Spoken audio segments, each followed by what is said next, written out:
पैसों को जब ग्रो करने की बात आती है तो हम किसी स्कीम से डबल या ट्रिपल सुनकर बहुत खुश हो जाते हैं। पर मैं आपसे कहूँ कि पैसे 10 गुना या 20 गुना नहीं बल्कि 100 गुना भी पॉसिबल है, तो क्या आप बिलीव करोगे?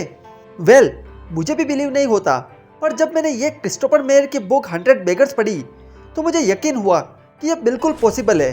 बेगर वर्ड का यूज सबसे पहले पीटर लंच, जो सक्सेसफुल मैनेजर रह चुके हैं, उन्होंने इंट्रोड्यूस किया था। अमेरिका में बेगर का मतलब 100 गुना होता है। यह बुक इस बात पर फोकस करती है कि आप इन हजारों लिस्टेड कंपनीज में से कैसे ऐसी कंपनीज का पता लगा सकते हैं जो 100 गुना बनने का पोटेंशियल रखती है, जिसका मतलब यह है कि सिर्फ 1 लाख रुपए का इन्वेस्टमेंट यहाँ 1 करोड़ में ग्रो होता है। अब हम ये समझ लेते हैं कि 100 गुना पैसे होने में टाइम कितना लगता है। एक्चुअली आपके रिटर्न पर डिपेंड करेगा। जैसे कोई स्टॉक 14% से रिटर्न देगा तो वो 35 साल में 100 गुना होगा। 20% के रिटर्न से स्टॉक 25 साल में 100 गुना होगा और 36% की रेट से 15 साल में 100 गुना होगा।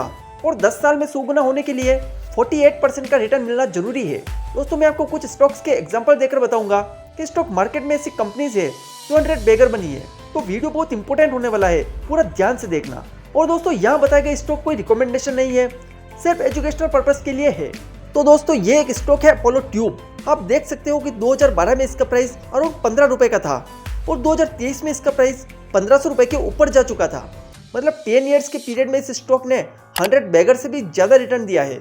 अगर किसी ने 1 लाख रुपए 2012 में इस स्टॉक में लगाए होते तो 2023 तक वो 1 करोड़ हो जाते। और ये स्टॉक ऐसे ही 100 बेगर नहीं बना। आप इस कंपनी के फंडामेंटल चेक कर सकते हो। कंसिस्टेंट सेल्स में इंक्रीमेंट है और प्रॉफिट भी बढ़ रहा है। ऑथर का कहना है कि इन्फ्लेशन की ग्रोथ बहुत तेजी से बढ़ रही है और हमें अपनी वेल्थ बनाने के लिए ऐसे स्टॉक्स को फाइंड करना है जो 10-20 सालों में 100 बेगर बन जाए। क्योंकि इससे अच्छा तो ये होगा कि आप इंडेक्स फंड में इन्वेस्ट कर लो, क्योंकि 14-15% CAGR की रेट का रिटर्न तो सेंसेक्स से ही मिल जाएगा, जो कि 35 साल में 100 बेगर बना है।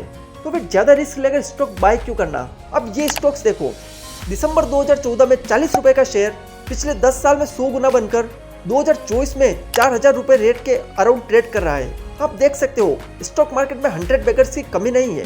तो ऑथर ने 1962 से 2014 तक 100 बेगर्स बनने वाले स्टॉक्स को डीपली स्टडी किया, कुछ कॉमन चीजें नोटिस की जो हमारे साथ शेयर की है और आज मैं आपके साथ शेयर करने वाला हूँ।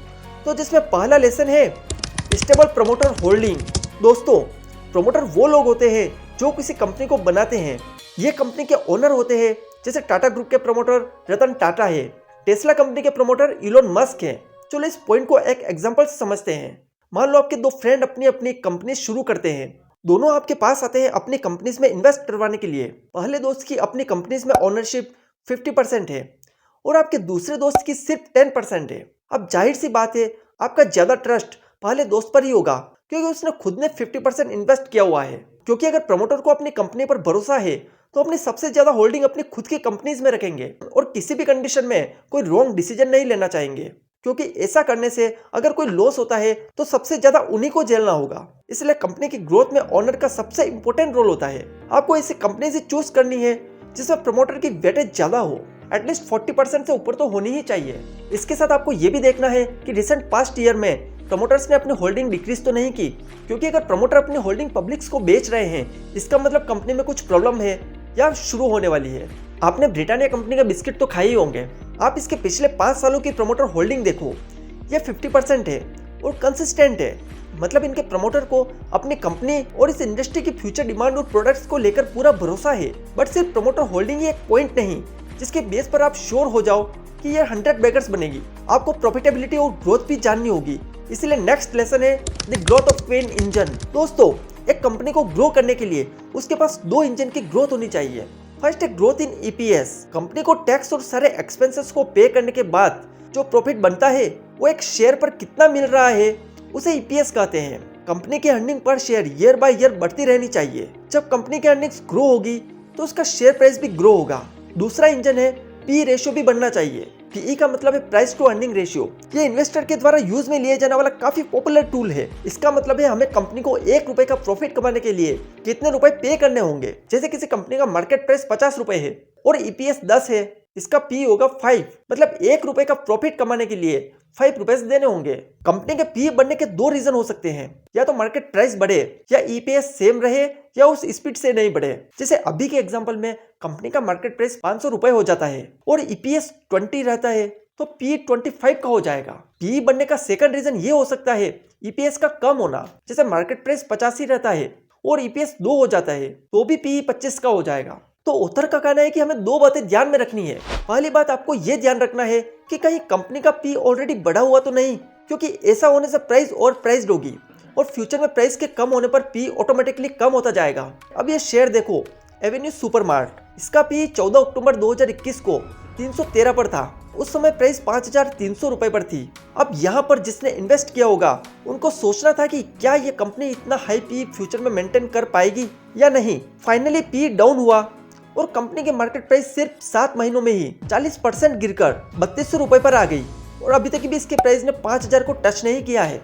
दूसरी बात यह है कि ऐसी कंपनी फाइंड करनी है जिसका ईपीएस बढ़ने के साथ में पीई बढ़ने की भी पॉसिबिलिटी हो। फॉर एग्जांपल, आईटीसी इंडिया की टॉप 10 कंपनीज में से एक है।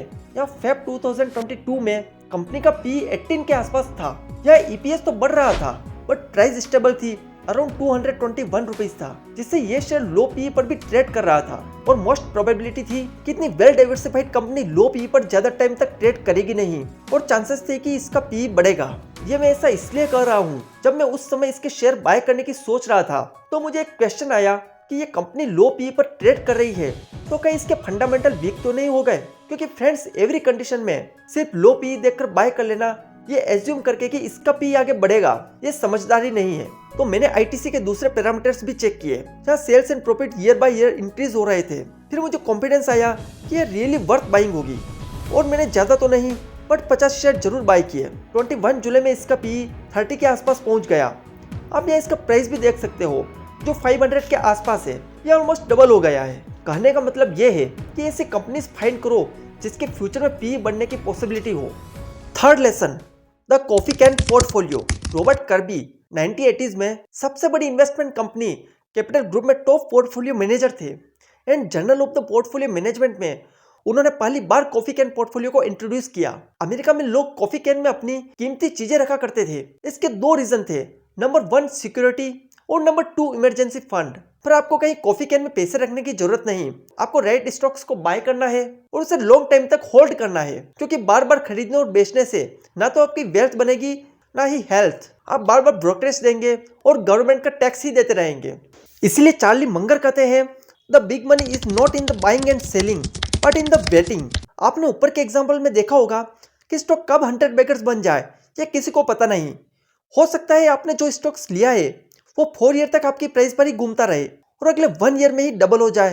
ये आप आईटीसी के एग्जाम्पल में देख सकते हो। बस आपको ये ध्यान देना है कि कंपनी के फंडामेंटल स्ट्रॉन्ग होने चाहिए। फोर्थ लेसन है बाय पपीज। दोस्तों, इसे एक एग्जाम्पल से समझते हैं। मान लो दो कंपनी है, कंपनी ए और कंपनी बी। कंपनी ए एक ऑटोमोबाइल कंपनी है जिसके व्हीकल दुनिया के हर कोने में यूज होते हैं और उसका मार्केट शेयर 70% का है। और कंपनी बी बिलोंग करती है एफएमसीजी सेक्टर से बट खराब कंडीशन में भी ग्रो कर रही है। इसका मार्केट शेयर अभी सिर्फ 15% का है। तो किसमें वेल्थ बनने के पोटेंशियल है? नो डाउट कंपनी ए एक लो रिस्क की कंपनी होगी क्योंकि मार्केट पर अच्छी ग्रिप है, बट इसका शेयर ऑलरेडी बढ़ चुका होगा और ये अपने इन्वेस्टर के 100 बेकर्स बनने का रिटर्न दे चुकी होगी। अभी सबकी आई कैचिंग बन गई होगी और फ्यूचर में इसका प्राइस उस स्पीड से बढ़ेगा नहीं। बट कंपनी बी के पास ग्रो करने का पोटेंशियल काफी बचा हुआ है। अगर ईयर बाय ईयर सेल्स और प्रॉफिट ग्रोथ अच्छी रहती है तो ये आपको 100 बेकर रिटर्न दे सकती है। इंडिया की जैसे Reliance, HDFC bank, TCS, HUL, ये सारी कंपनीज के स्टॉक्स हैवी वेट स्टॉक है। नो डाउट इनमें पैसे सेफ और लो रिस्क है बट प्रोबेबिलिटी कम है कि 100 बेकर रिटर्न देंगे। दोस्तों, मैं आपको इन बड़ी कंपनीज में इन्वेस्ट करने के लिए मना नहीं कर रहा, बट बात यह 100 बेगर की हो रही है, इसलिए आपको किसी अनपॉपुलर स्टॉक्स पर नजर डालनी होगी। पर प्रॉब्लम यह है कि आपको ऐसे स्टॉक्स में कॉन्फिडेंस आएगा नहीं, क्योंकि कोई आपको ये बोल दे कि ये एबीसी स्टॉक्स अगला एप्पल बन सकता है तो आप बिलीव करोगे नहीं और छोटे मोटे फ्लक्चुएशन से भी टेंशन में रहोगे।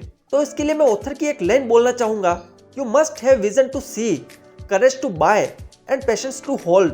द विजन टू सी इसलिए क्योंकि आपको इस कंपनी को लो वैल्यूएशन पर लेना होगा जब कोई एग्री नहीं कर रहा है कि यह टॉप कंपनी बनेगी, और करेज टू बाय का मतलब आपको एक अच्छा अमाउंट इन्वेस्टेड करना होगा, क्योंकि कम इन्वेस्ट करोगे तो आपको रिग्रेट होगा कि मैंने इसमें इन्वेस्ट क्यों नहीं किया।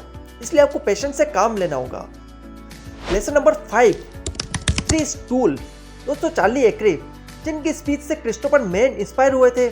एक्रे का सिंपल सा अप्रोच था, 3 लाख स्टूल बेसिकली वो ऐसे स्टॉक्स को फाइंड करते हैं जो अपने अर्निंग्स में बहुत ग्रो कर रहे हैं। इन कंपनीज के नेट प्रॉफिट का ग्राफ देखोगे तो अपवर्ड मोमेंटम में ही होगा। दूसरा स्टूल का लेग है कि कंपनी का टॉप मैनेजमेंट कैसा है, और थर्ड कंपनी अपने फ्री कैश फ्लो को कितना री इन्वेस्ट करते हैं जिससे बिजनेस ग्रो कर सके।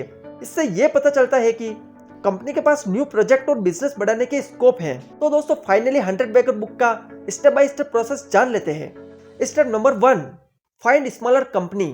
ऑथर बताते हैं कि लार्ज साइज कंपनीज में बहुत ज्यादा इन्वेस्ट नहीं करना चाहिए क्योंकि हमारे पास टाइम और एनर्जी लिमिटेड है। तो हो सके तो आप स्मॉल कैप कंपनीज को चूज करो। स्मॉल कैप कंपनीज मतलब जिनकी मार्केट कैप 5000 से कम हो। Step number 2, growing sector. एक कंपनी की ग्रोथ बहुत ज्यादा डिपेंड करती है सेक्टर पर, तो आपको ग्रोइंग सेक्टर पर ध्यान देना है, ना कि किसी ऐसे सेक्टर पर जिनके जमाने बीत गए हैं। Step number 3, by at lower P. आपको लो पी पर बाय करना है जिसके आपको वैल्यूएशन अच्छी मिले और पी मल्टीपल होने के चांसेस ज्यादा हो। Step number 4, owner operated.